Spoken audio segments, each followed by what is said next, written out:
Good morning. This is Darrell Gunter, your host on Leadership on WSOU 89.5 FM and streaming on the net at WSOU.net. Well, I'm so excited. We're starting our 10th season, and we are starting our 10th season with a blockbuster guest, Mr. Kenneth A. Goodwin Jr., who is the Senior Managing Principal and President of Jeanensis Capital Markets and Global Advisory. Kenneth, welcome to the program, and thank you for interrupting your extremely busy travel schedule to share your thoughts and insights on your business advisory services and your focus about blockchain. Kenneth, welcome to the program. Well, thank you for having us, Darrell, and thank you for the opportunity this morning. We at Jeanensis, we are very excited for this opportunity, Darrell. We are grateful. And although our schedule may be busy, we will find the time to have a beautiful conversation with such a wonderful host at a wonderful radio station. So we're looking forward to sharing our knowledge and wisdom over the airlines today. Well, I tell you, I feel very blessed because I actually was introduced to you because there was a speaking engagement that you couldn't do, and they needed someone to step in to talk about blockchain. And I consider myself a blockchain enthusiast because I'm new to it. And after I read your background, and the gentleman said, "Oh well, Kenneth he might come." I said, "Well, listen, if he comes, I'm not doing the presentation. I'm just going to have him come up there and do it because." There's no way that I can say anything that's going to be as compelling as him saying one paragraph about blockchain. But before we jump in about blockchain, can you share with our audience a little bit about your background and experience? Sure. From a professional level, I started off at the Federal Reserve Bank of New York, and I was there for a period of time. My opportunities there led me to be a part of what they call the Term Asset-Backed Liquidity Facility Program, better known as TARP/TALF. And Darrell, as you remember, during that time, the economy took a deep hit here in the U.S. And so we had to really, on the TALF team, to reestablish the primary markets for lending and the secondary markets. So I had a great opportunity to work on the secondary market side with people in Chicago, Loop Capital Markets, James Reynolds, Williams Capital, and New York City. So it was great to have the opportunity to learn about asset-backed securities and see how we were really structuring the marketplace to create these jobs opportunities that you see now today. During that time, I became a Michael Mansfield Fellow. So I was handpicked to become the first Federal Reserve Bank of New York, as well as the Board of Governors of the Federal Reserve System, Mike Mansfield Fellow. And that gave me a great opportunity, Darrell, to do some really high-level rotations. Those rotations include working at the Bank of Japan, at the Tokyo Stock Exchange, at the Japanese Diet, as well as the Japanese FSA. And while at the Tokyo Stock Exchange, I didn't realize this, but my colleagues, they kind of tapped me on the back and they said, I think you're the first foreigner who's on the trading floor. Oh, wow. Yes, I didn't know that. That was one of those moments. That was one of those wow moments. But then I had to go back to work because, again, our job on the trading floor was to monitor and execute the trades. And Darrell was all done in Japanese. And what was beneficial there was I studied Japanese for 25 years as a exchange student at my alma mater, Jeanensis University. So it all came back in full circle, and it helps me now in doing business at Jeanensis Capital Markets because we do advise clients in Japan and Asia, and China and Korea, and I get the chance to go back and forth there once in a while to meet with constituents and colleagues and friends. That is awesome. What an awesome background. And so you attended Johnson C. Smith University, which is one of the historically black colleges in the United States, where you started to learn Japanese. That's awesome. Yes. There's even a story behind that. They wanted to establish a program with Oberlin University, which is the sister school of Oberlin University. So that was their first time bringing a student to Japan. And Dr. Robert Albright, God bless his soul, was the president at that time. and wanted to get someone who had a solid GPA, and I just happened to have a solid GPA at the time, and it changed my life, actually, because at that time, Darrell, I was speaking and learning French, so I was preparing myself to go to Paris. Oh, wow. And I said, wow, let me take a twist of nature, and I wound up going to Tokyo, and it just really opened up my eyes. That is awesome. That is awesome. You know, I was on your website, which is great information, very helpful, and you have this statement, and it says that Jeanensis LLC is the boutique capital markets, risk management, and global advisory firm in New York, gathering a team of experienced advisors dedicated to seeing you reach your global goals. If you could you translate this statement for our audience? What is the business that Jeanensis engages in for its clients? Sure, and thank you very much, Darrell. We like to say we are boutique because we are a small firm in size, but we've been very fortunate to operate with some of the bigger firms in the mid-markets and large cap space. And what we do as a firm, we work with mid-market firms, and those mid-market firms tend to be firms in the IT space, information technology. So we advise information technology firms, RegTech firms, and we advise them on access to capital and access to market. Access to capital, what we've done in that space, we partner with firms like Rubicon Ventures, and Rubicon Ventures have a billion network of private equity and venture capitalist individuals that include Andreessen Horowitz, Danny Mize, who's a well-known investor for Shake Shack that a lot of people like to go to, SF and Walden. So we are that firm that help these guys and those businesses in attracting foreign investors. We also do what they call foreign direct investment.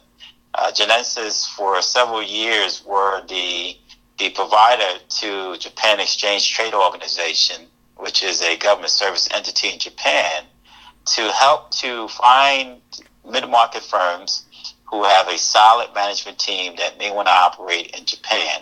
So we did that for a period of time, and that helped us to improve on our inventory and so forth.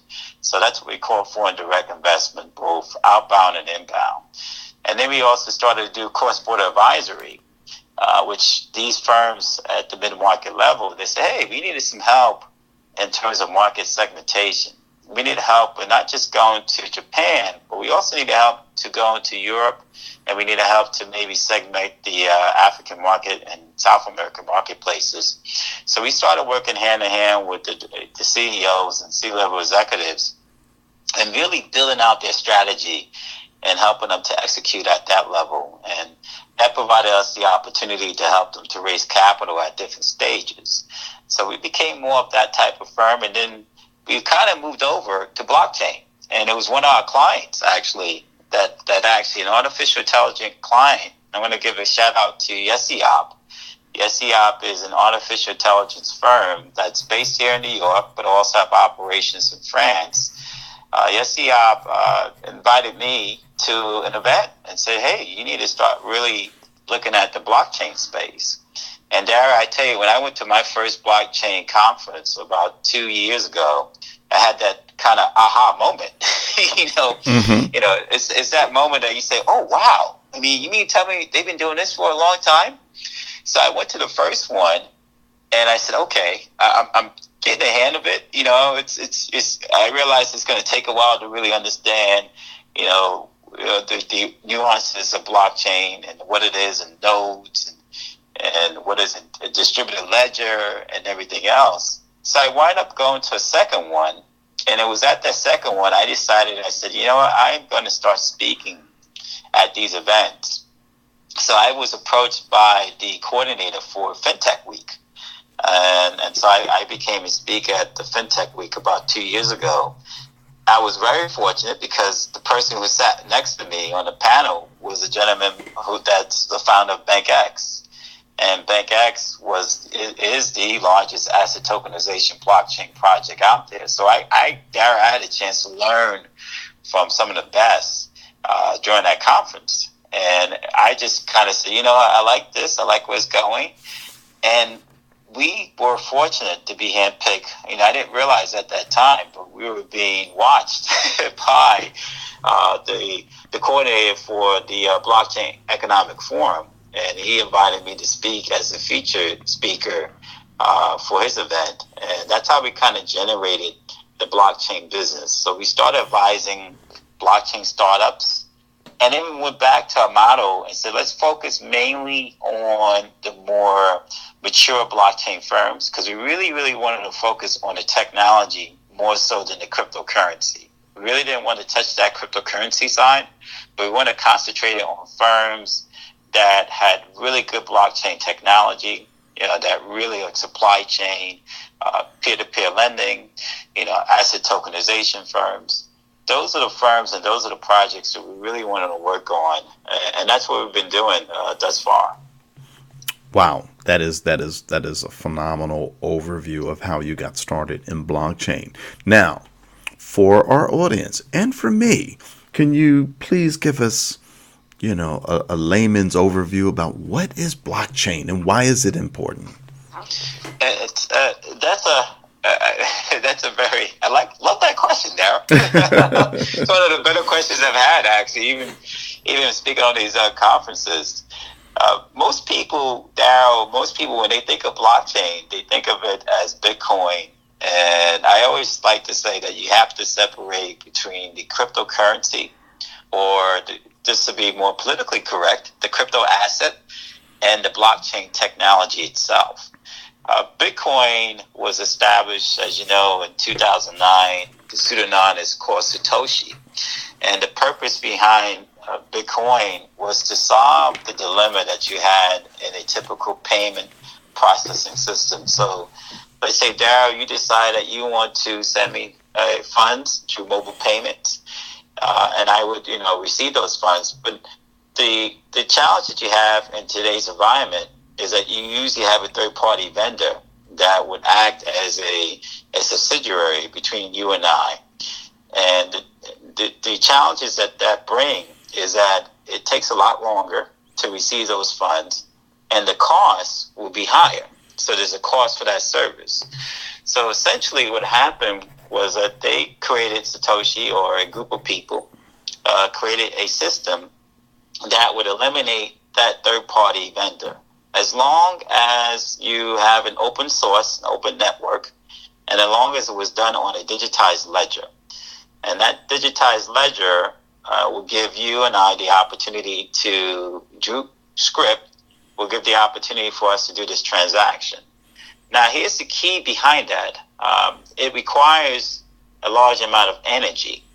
And because we required a large amount of energy, and the energy was really occurring because you have what they call a mining component, where those miners would actually look for that transaction and they would verify it and make sure that it's a true transaction over a system. So the blockchain system itself, it's an open source system that allows for you and I to do transactions together, but we have to agree on certain things. And those things is what we call a consensus. That consensus could include who become a member of the actual system, how does we onboard, or what's the onboarding process look like in terms of the know your customer, anti-money laundering, customer due diligence, in terms of the actual what services are going to be used over the system. So the next step to the blockchain paradigm was Ethereum. Vitalik Buterin created Ethereum with Andrew Keys and Joe Lubin, and there's a third party, Steve. They sat down and they created Ethereum. And what was unique about Ethereum, Darrell, Ethereum became not just a typical payment solution system, but it created what they call these smart contracts. And those smart contracts allow for more greater instructions via what they call nodes. And in those nodes, you can do what they call peer-to-peer lending. You can have supply chain. You can do asset tokenization. So now the blockchain technology was improving across different spectrums, asset spectrums. So when you look at blockchain, you have to look at it from the standpoint of an infrastructure. It's an infrastructure. At first, it solved the problem of a centralized system. And if you think of a centralized system, Darrell, think of it as a wheel and a spoke. All right, so we went from that wheel and a spoke to a distributed ledger, and that distributed ledger included multiple wheels and spokes to a unified distributed ledger. And that unified distributed ledger is what we call the blockchain system. And each and every day it gets much more complex, because now what you're finding, Darrell, is you're finding that people are moving away from just having the normal applications to now moving to hyperledgers. So it's the great thing about blockchain is that the technology is constantly changing, and that we all know verse to it. You and myself. I mean, people like to say that I'm an expert. I'm nowhere close to that. I'm still learning the system itself. But it's been fun. It's been a fun journey. Wow. You know what? I've heard quite a few folks talk about blockchain, but the way that you have just broke it down is just phenomenal. It just reinforces what I've been learning over the last few months. FYI, I'm actually enrolled in an MIT blockchain course that starts next week. Oh, wow. That's one of, that's Christina Dolan. I'm going to give a shout out to her. She used to be a part of the MIT lab, as well as Michael Casey. Michael Casey and I were down in the Bahamas together, the inaugural Bahamas blockchain conference down there. And that's a great program, Darrell. I mean, that's one of the better ones. But I would venture that maybe you need to enroll at NYT, New York Institute of Technology. Jeanensis, we've been fortunate to be working one-on-one with NYT, and we're going to be overseeing their blockchain initiative that they have in New York City. So you're more than welcome to go to NYT. Well, I tell you, I will certainly do that. The more, I believe the more I dive into blockchain, the more applications I see within the information industry, which is, my core background. But this interview is about you, not about me. So let me switch it back to blockchain, if I could. You talked about these miners. These miners, are they like the gatekeepers in blockchain?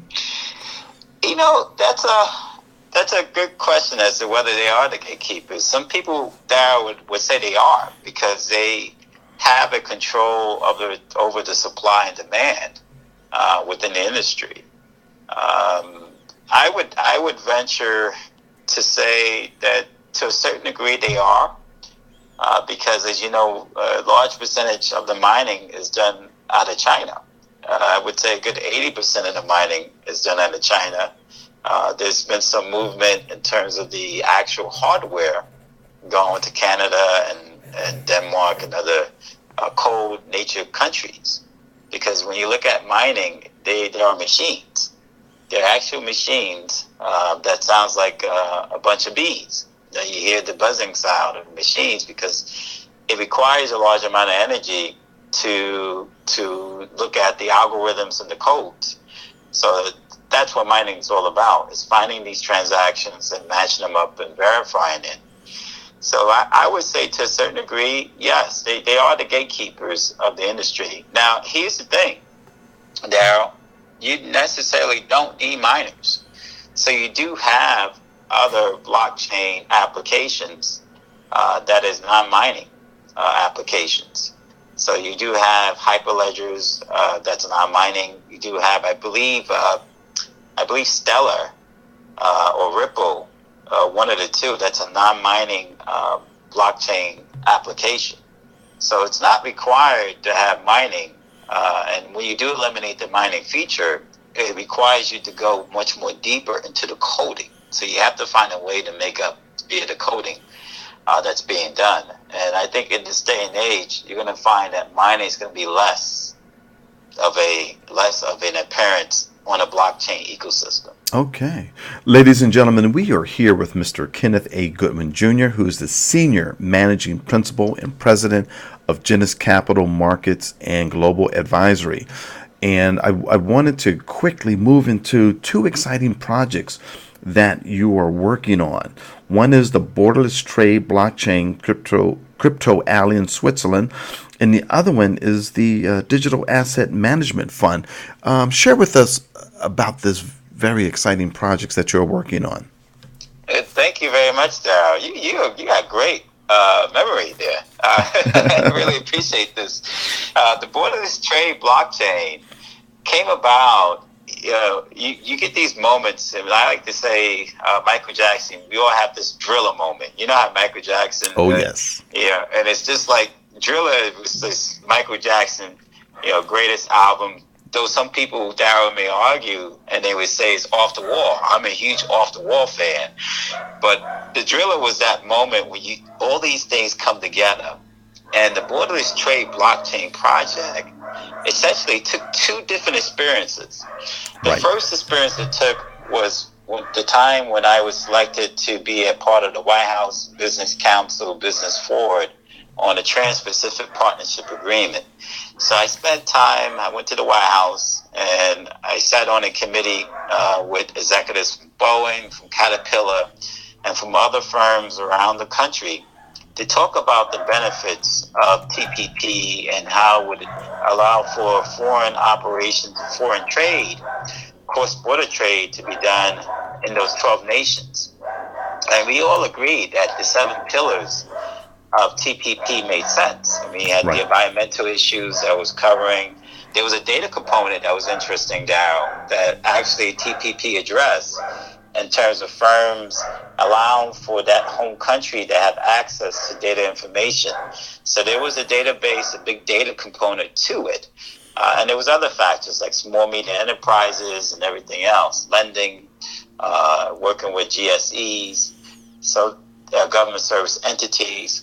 So I took that experience and I meshed that with my experience when I was at the Mike Mansfield Foundation. And when I was at the Bank of Japan, I did a research on the Chinese renminbi. And instead of calling it a currency that was being manipulated, I used the term that it was a managed float. And yes, and the reason why I said it was a managed float, because they were strategically pegging against certain fiat currencies. And so they were creating a ceiling and a floor, and in creating a ceiling and a floor, it allows them to have a more stabilized volatility. So the volatility is not as volatile in terms of the interest rates, it's more stabilized. Right. And that was important for China because, as you know, China's growing. The last thing they want to have is this instability in rates.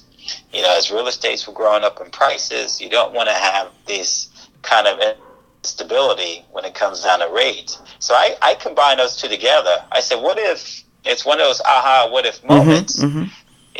I went and I looked at all the clients that Jeanensis was advising, and we were advising clients in trade finance, we were advising clients in supply chain, we were advising clients in payments, clearing, and settlement across the blockchain spectrum. So we were advising clients across those different areas, including intellectual property and insurance. I said, what if we put all this in one particular smart contract, or maybe 4 or 5 different smart contracts? And what if we allow for that transaction to occur at once? Where, as you know, with trade finance, it takes at least anywhere between 2 to 4 weeks to execute a cross-border lending facility. But here, in the blockchain space, from a historical perspective, and it actually was done very recently, HSBC did a trade finance deal that took it about 2 hours to execute.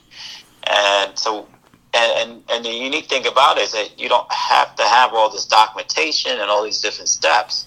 So if you're doing a trade, a cross-border trade, you can have the insurance to be covered, you can have your intellectual property rights to be covered, you can have the payments and settlement to be done. All those things are done instantaneously. You do it over a platform that is a stabilized price platform. So now you're assured to have the prices and agreements to be in place. And so that's how we became up with the Borderless Trade Blockchain. We've been very fortunate, Dow, to be recognized by the Switzerland Enterprise Business Zones. And so we were very fortunate to have conversations with representatives from Zurich, from Zug, which is CryptoAlley, from Lucerne, and from Basel, to talk about whether or not Jeanensis wants to be a part of the incubators in Switzerland. So we've been working on our beta. At the moment, we were working on our beta with representatives from India, as well as we're looking at some individuals here in the U.S. We're having private conversations with IBM. So it's at a very beginning stage. But the great thing about it is that we were selected for the idea. And we're very, very fortunate for those counterparties. For the Digital Asset Fund, basically, and that's also at a very beginning stage, we are working, because we do work with the top 100 to top 200 crypto assets, we take a stand at Jeanensis that we really, really focus on the enterprise value of a blockchain project. And oftentimes people ask, what does that mean? Because everyone, when they look at blockchain, they think of crypto assets and they think of trading the cryptocurrency because there is volatility, so you can hedge your bets. We wanted to focus, Darrell, on a value long-term perspective. We wanted to concentrate on the management team, how well they actually understand blockchain technology, what's their strategy, can they actually make revenues off their blockchain technology, do they want to expand overseas, do they have a good, solid governance, risk, and compliance culture. So we went back and we really focused on those types of firms, and we figured that one of the things that we can do is to create a fund that follows anywhere between the top 10 to 20 of those firms in the top 100 to 200, because we realized that the 100 to 200 usually shifts very fast. So we understand that happening. So we really concentrate on that top 100 area. And you can create a value appreciation fund that allow for investors to invest in the fund. They can get a significant amount of return. At the same time, the benefit to that is that they're investing in blockchain technology for the long term. So those are the two projects that we've been working on now. We will work with some investors. We've been meeting a lot of investors in New York City, as well as getting calls from around the globe. And Darrell, we were very excited about it. We think that we have a great opportunity to do both at a meaningful time in this space. Absolutely. And Kenneth, believe it or not, we are out of time, but we got to have you back on the program. But before we go, if you could, how can someone get in touch with you and your team? Sure. We are based in New York City, and typically what we do, Darrell, because we frequently travel much. I mean, as you know, we travel a lot these days. You can reach us directly on site at https://Jeanensis-capmarkets.com, or you can always call us directly at 646-844-1870. That's the office direct line number. You can always find us on Telegram at Jeanensis. That's our Telegram name. Or you can go on our LinkedIn site. We're very active on social media. We have a Jeanensis LLC LinkedIn site that you can reach us through the LinkedIn site. So you can find us in many different avenues, Darrell, and we will make ourselves available. That is awesome. Ladies and gentlemen, I want to thank our guest, Mr. Kenneth A. Goodwin Jr. He's the Senior Managing Principal and President of Jeanensis Capital Markets and Global Advisory. Kenneth, thank you for coming on and talking about this very exciting topic of blockchain. Darrell, thank you very much for having us. If I can add one thing quickly before we leave. quickly. Yes, quickly. We are having an event at Chang Kong Graduate School of Business on September 28th. Chang Kong Graduate School of Business is known for Jack Ma. He went to that school in China, and they have a New York operation, and Jeanensis will be co-hosting the event. there to talk about blockchain, as well as to have a panel discussion with some very top-notch executives in the blockchain space. Darrell, you are welcome to join. Those who are listening, please, you are welcome to join the event, and hopefully we'll be able to have exchange some knowledge in this space. Absolutely, absolutely. Well, thanks again, Kenneth, for coming on the program. Ladies and gentlemen, that wraps it up for this weekend on Leadership with Darrell Gunter on WSOU 89.5 FM and streaming on the net at WSOU.net. I want you to have a great weekend, but remember, leadership begins with you.